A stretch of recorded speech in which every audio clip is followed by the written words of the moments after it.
Everybody, welcome. As a game master, calling for skill checks can be an exciting time in your game. It can add a lot of randomness and it puts the game in the game. But it can also slow the game down and cause some unnecessary frustration amongst your players. So let's kind of cover when you should call for skill checks, how you should use them, and more importantly, when to not use them. Your players want to lift a heavy portcullis, avoid the hazardous effects of an ice storm, negotiate with a tribal leader, or anything else where the outcome isn't defined. This is where skill checks come into play. And so we're going to talk about how and when you should use those. So first of all, we want to talk about if you even want to call for a skill check. Because just because there's an apparent challenge doesn't mean that you actually really need a skill check. So before you run a skill check, make sure that you know what the results are. First of all, can they fail? So if there isn't really a long-term or a failure effect that is meaningful to the game, I often say don't even bother rolling. So for example, if they need to climb a rope in a dungeon, they're in exploration mode, and they want to climb up a 50-foot rope, it's up to you. But for me, it's if there is some reason why failure could mean some devastating result where they can't overcome it, I don't even bother rolling. If the fact that they can fall and take 20 points of damage and then they need to take 10 minutes to heal, which then means they have to roll a medicine check and all those things, climbing a rope can take 20 minutes of your game time, and you don't want to burn that on just climbing a rope. So I say if the long-term effects or the effects aren't really necessary to impact the story or the characters in some long-term meaningful way, I generally just skip it. For example, if they want to buy goods, I set a price or take the price out of the book, go with it. If they want to get directions from a guard, unless there's some reason why the guards in the town won't talk to them, just negotiate with them. I've been in games where they have skill rolls for everything. It seems fun at first, but remember, while one player is looking up a skill and rolling it, everybody else is often observing it, especially if they fail and then they want to say, can I try again? Can I try again? Whatever.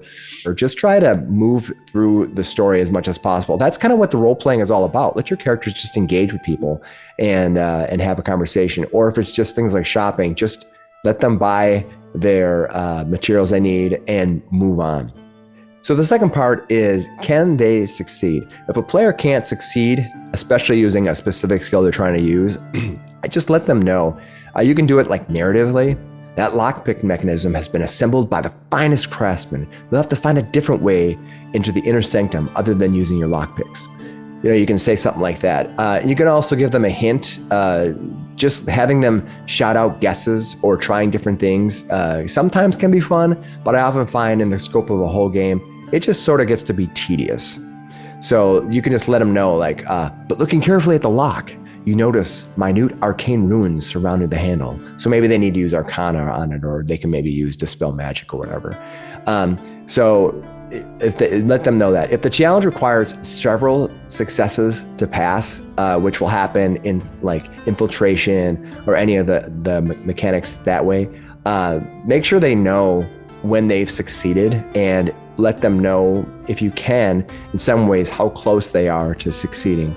It's kind of gamey, I know, but at the same time, your players will have lots more fun with it. I know, like working out, if they said get on a bench and just start benching till you're done, I get bored. But if they say you need to bench 10 reps, then you're like, you have a goal, and it gets interesting as you get closer to the end.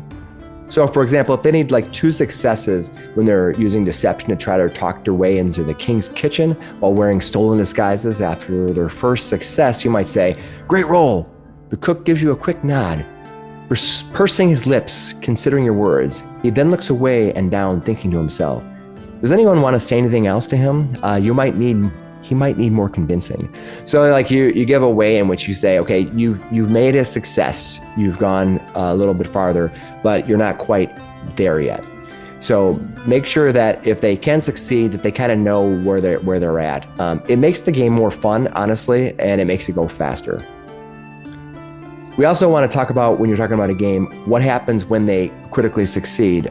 So players will succeed and fail, but on occasion they will crit succeed. I always try to reward players for this. I like to make them feel heroic when they succeed critically.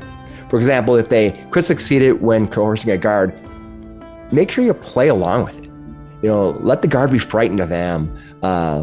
Remember in the John Wick movie, when he snuck up behind the guard at the door and he places the pistol at his head and he invites the guard to take the night off. I mean, that would be epic for your players, right? I'm assuming in this position, he critically succeeded. So then the guard actually trembling thanks John Wick for letting him go, and he trembles off. And it's an epic moment. Don't try to steal away those critical successes from your characters. I find when you do this, when you reward these type of skills like that, it leads to a lot of better behavior for your players and for the characters.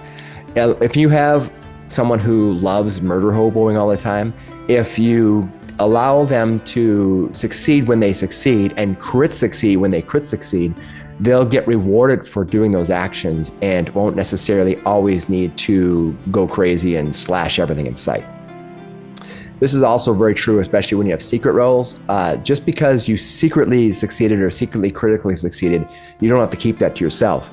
You can play it up, especially you're like, oh my God, you did so well, or something like that, and then play that out. It makes them feel very rewarded for taking that action. Otherwise, if the only actions of success or the only way they can critically succeed or get a lot of success out of it is drawing weapons and attacking everything, that's what they're gonna do. They're gonna play to what they get rewarded for. Now, the other thing that you have to think about is what happens when they fail. Oftentimes, failure can be a lot of frustration for a character, especially if they get stuck. They're trying to get past a door. They're trying to negotiate with a guard. They don't see a way through. So instead of grinding to the game to a halt, you want to use something that is described on GM Core page 11. It's called failing forward. And I'll read through part of it quickly. Unexpected failures can bring the game to a halt, particularly during exploration. Failing forward means finding a way to progress the story instead of saying, that didn't work. So let's look at an example. Suppose the party wants to investigate a warehouse at night. There's a locked door. You could have them roll a straight check and maybe they fail a bunch of times and they might critically fail where they break a lock pick or whatever. But that can be a lot of frustration, especially if it's the only way in or it's the way in that you narrated. And you want them to go through the door.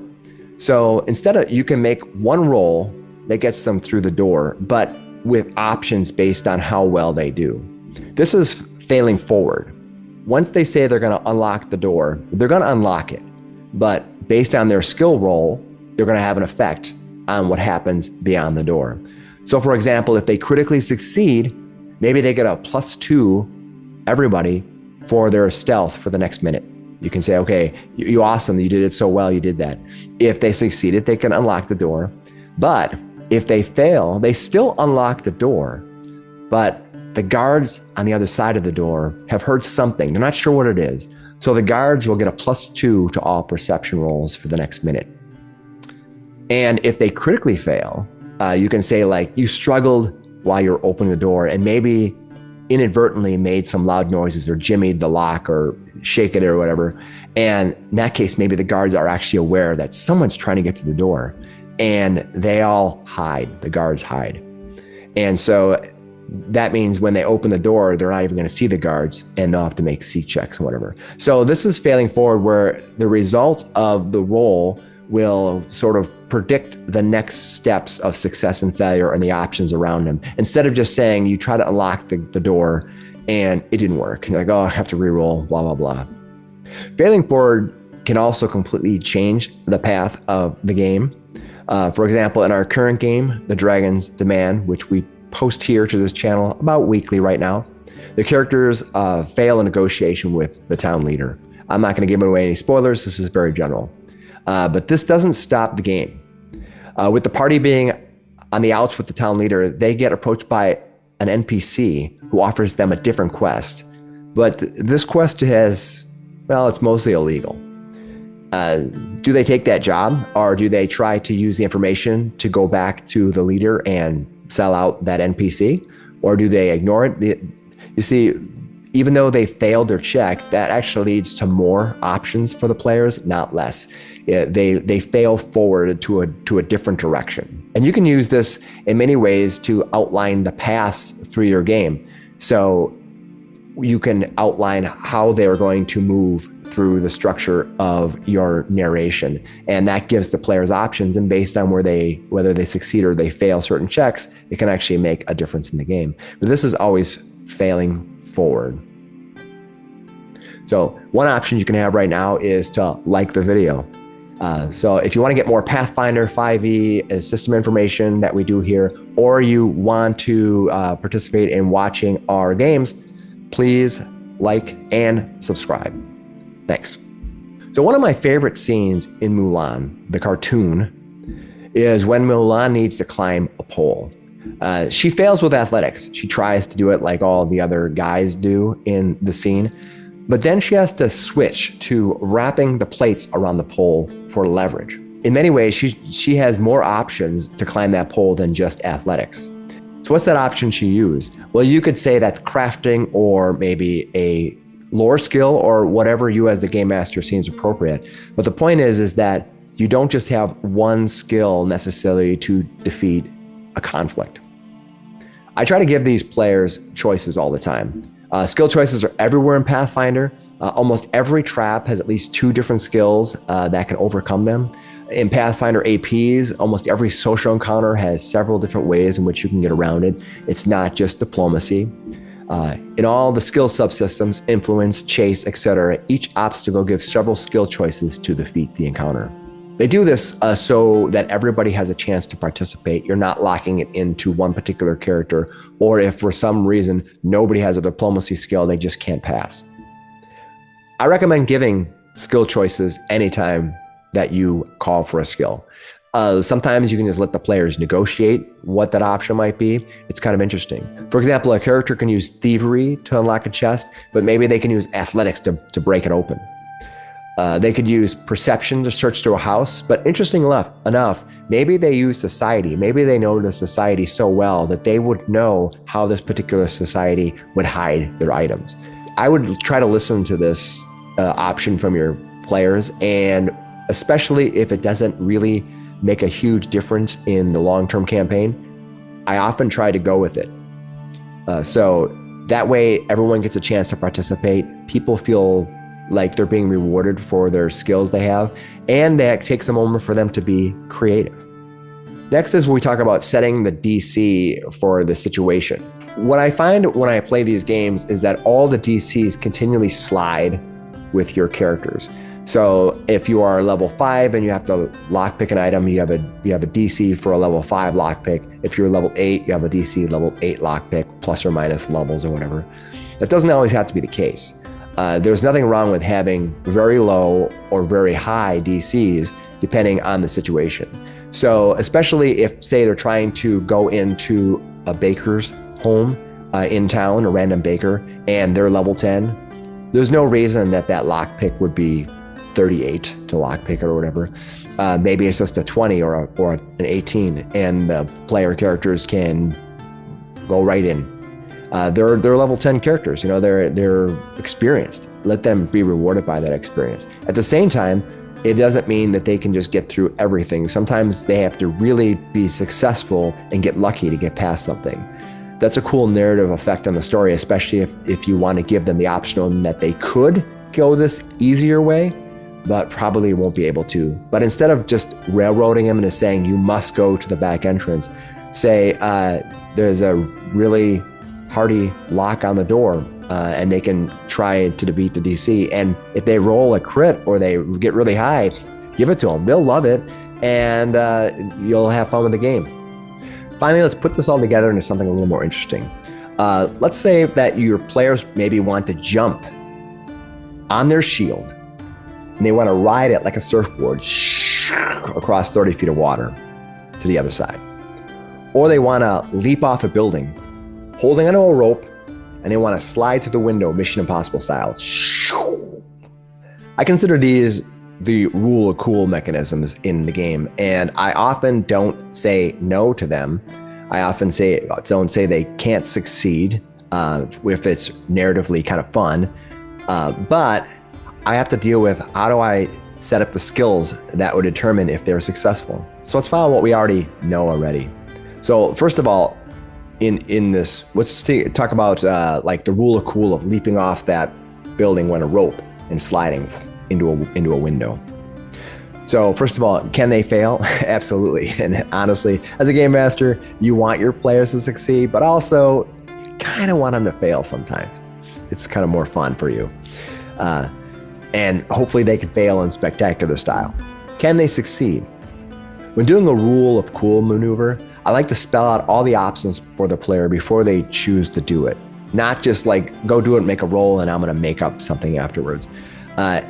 If you lay out all the options right away, then when they critically fail or whatever and they know what's coming, they'll accept it a lot easier. Some players can be difficult to deal with, but if you say critically failing does this, critically succeeding does this, and then they make the roll, they will know what's coming. First, I pick a DC that's appropriate for the situation, not their level. So like leaping off a building and swinging in a 20 feet below, I might think that's like a level 5 item. So that's DC 20. So if they're level 15, they're gonna do it and they should be able to do it. They're level 15, let them be epic. But say they have to go down maybe 100 feet, they have to jump off this thing and swing in. Maybe that's a level 10 option or a DC 27. Make a quick decision. I just kind of make it random, and especially if they're waiting. Don't always just make the DC their level appropriate DC, because sometimes things are just easier than others. So let's talk about that pendulum through the window, just kind of. So what would that be? First of all, most actions like that are just 2 actions. You can make it a 3 action if they have to fall. If they're falling like 100 feet or 200 feet and they have to swing through the window, maybe you make that a 3 action deal. Oftentimes it doesn't matter for those type of things because they're in exploration anyway, but make it a 2 action thing. And then you want to give some options of what they could use to be able to do that. So instead of just saying it's going to be acrobatics, maybe you say it's going to be acrobatics and we'll put that DC at 20 feet to 20. So, but then also maybe you say that they can use crafting. Maybe they're, as a crafting mechanism, they understand the math behind what needs to happen and they understand the pendulum swing and they can calculate that in their head and they know exactly how to make that work. Or maybe there's an engineering lore skill. So maybe the crafting is 22 and engineering lore skill is 18. That's kind of letting the players be good at what they're good at. And maybe the players come up with some other reason why they can use a different skill. If it seems reasonable and they thought about it, oftentimes I'll say, yeah, that seems reasonable. Then you want to quickly in your head come up with the 4 levels of success and let them know real quick. So let's say, for example, that if they're successful, that's the point where they slide into the window, but they're on a rope and they have to let go and they land prone. That's your success. If they critically succeed, let's say they slide in the window, but they land on their feet, like, boom, they're ready to go. But now here's more of the interesting parts. What happens when they fail? For example, you can say if you fail, you don't hit the window, you slam into the side of the building, and maybe you'll take standard falling damage for that, or half falling damage, whatever you think is appropriate. And let's say what happens if they critically fail. They can say, well, you slam into the building, you take the damage, and you let go of the rope and begin falling. Now, of course, they could grab an edge. But if you let your players know that before they leap off the building, that those are the 4 possibilities, they'll be more informed. And so if they do roll a 1, or if they roll like a 3 and they don't have great skills in whatever one they chose to use, and they critically fail and start falling, oftentimes they're like, I knew it. I knew I'd fail, and they just accept it. If you don't say it, they'll be like, hold on. Then they start arguing with you. They start arguing with you because they weren't expecting to fall, right? And so now the arguments begin. So I often feel like the rule of cool type of stuff, or the stuff that's not defined clearly in the books, leads to the most arguments. And so if you define what those are real quick up front and stick with them, they'll accept them when they roll, and they'll be really happy. If they roll a critical success, they're like, yeah, and I'll be like, hey, narrate what happens. Tell me how your character does this. And they know exactly what happened, and it works or it doesn't. And the best part of this is that really you're constantly failing forward. So even if they fail, there's not like a retry. Something happens, and they're in that new situation in that result. If you're ever wondering when you call for skill checks, just remember, if you can't fail or you really can't succeed, don't bother rolling, especially if the failure or success doesn't have long-term implications in the game. They're not in combat, they're in exploration. Just narrate it and let them get through it. Always know what success and failure means to you before they roll the roll, especially if it's not something that is defined. Like if you know a lockpick in the game has predefined rules for Pathfinder, but especially if you want to have the failing forward effect, have an understanding of what that means. It's best if you can do it before the game, but if you're in the flow of the game, just make a call and stick with it. Make sure you give your players choices in what skills they can do all the time. I don't like to just say there's only one way to get through a particular obstacle. And if a player comes up with a really interesting way in which they can do it, I generally say, okay, let's make it work. Usually that really alternative, wacky way, I'll flow that into the rule of cool, where I'll say, okay, yeah, you can use that skill, but these are the levels of success that are going to happen. And failure and crit failure may be more extreme for that particular reaching a skill. That is actually kind of fun because now it makes the game even more dynamic. So that's my quick take on skills and skill checks. Hope you found some useful information there. And until next time, happy gaming.